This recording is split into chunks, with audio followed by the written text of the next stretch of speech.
अस्सलाम वालेकुम, मैं मोहम्मद अब्दुल्ला आपसे मुखातब है। तो आज की वीडियो में हम बात करेंगे स्टारकॉक्स टैबलेट के बारे में।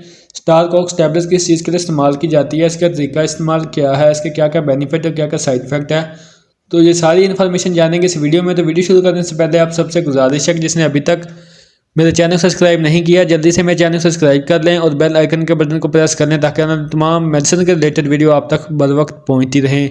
चलो चलते हैं अपने टॉपिक की तरफ। तो ब्रांड नेम है स्टारकॉक्स। अगर इसकी प्राइस की बात की है तो 188 रुपीज़ एक पैक की प्राइस है जिसमें टेस्ट टैबलेट होती है और ये 60 mg में भी होती है, 90 mg में भी होती है और 120 mg में भी होती है। और ज़्यादातर जो पाकिस्तान में इसका इस्तेमाल करवाया जाता है वो 60 mg और 90 mg का इस्तेमाल ज़्यादातर करवाया जाता है।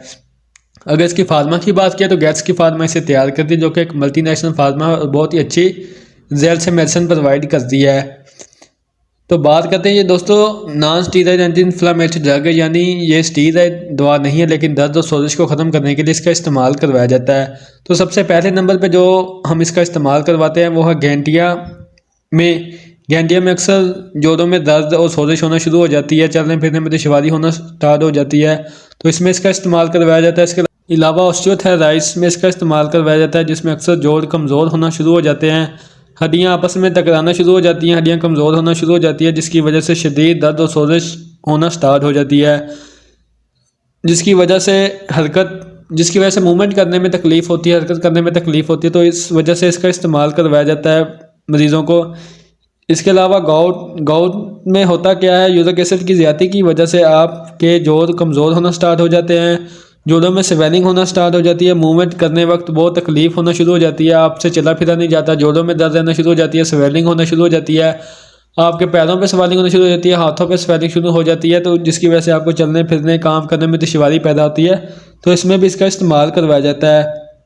इसके अलावा स्पेन यानी कि रीढ़ की हड्डी की दर्द हो रही हो तो उसमें इसका इस्तेमाल करवाया जाता है। इसके अलावा बुजुर्ग हजरात में अक्सर उम्र के साथ साथ जोड़ कमज़ोर होना शुरू हो जाते हैं, हड्डियां कमज़ोर होना शुरू हो जाती हैं जिसमें दर्द रहना शुरू हो जाती है, तो इसमें भी इसका इस्तेमाल करवाया जाता है। कमर में दर्द होती हो, बैकबोन में पेन होती हो तो उसमें भी इसका इस्तेमाल करवाया जाता है। इसके अलावा अगर आपके पट्ठों हड्डियों में दर्द रहता है, जोड़ों में दर्द रहता है तो इसमें भी आप इसका इस्तेमाल कर सकते हैं। इसके अलावा पीरियड पेन में इसका इस्तेमाल करवाया जाता है, यानी कि शदीद पीरियड पेन में जब ब्लीडिंग हो रही हो, पेन रुक नहीं रही हो तो उसमें भी इसका इस्तेमाल करवाया जाता है। लेकिन पीरियड पेन में और भी बहुत सारी टैबलेट है जिसका इस्तेमाल करवाया जाता है, लेकिन इस टैबलेट का भी इस्तेमाल हो सकता है। इसके अलावा सर्जरी या कोई ऑपरेट हुआ हो तो उसके बाद कोई पेन हो रही हो या स्वेलिंग होना स्टार्ट हो गई हो तो उसमें भी इसका इस्तेमाल करवाया जाता है।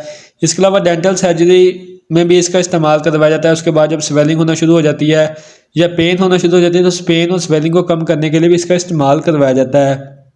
ये थे इस टैबलेट के बेनिफिट। अब बात कर लेते हैं साइड इफेक्ट के बारे में कि इसके साइड इफेक्ट क्या हो सकते हैं। जैसे कि आमतौर पर अमूमन जो टैबलेट है उसके साइड इफेक्ट होते हैं, वैसे इस टैबलेट के भी साइड इफेक्ट हो सकते हैं, जैसे कि सर दर्द हो सकता है, सर भारी हो सकता है, स्टोमक अपसेट हो सकता है, स्टोमक में पेन हो सकती है, मैदे में पेन हो सकती है, अल्सर हो सकता है, आंतों का अल्सर हो सकता है, मैदे या पेट में शदीद दर्द हो सकती है, उल्टी मतली की कैफियत हो सकती है या फिर आपको गुनूदगी भी हो सकती है।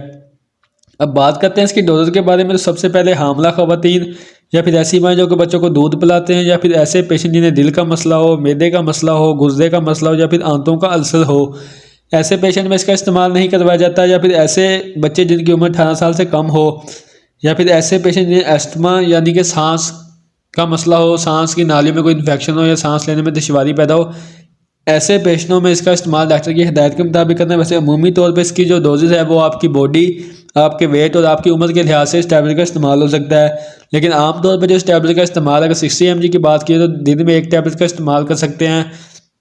अगर 90 mg की बात की जाए तो वो भी दिन में एक मरतबा आप इस टैबलेट का इस्तेमाल कर सकते हैं। अगर 120 mg की टैबलेट का बात करें तो वो भी आप दिन में एक मरतबा एक टैबलेट का इस्तेमाल कर सकते हैं।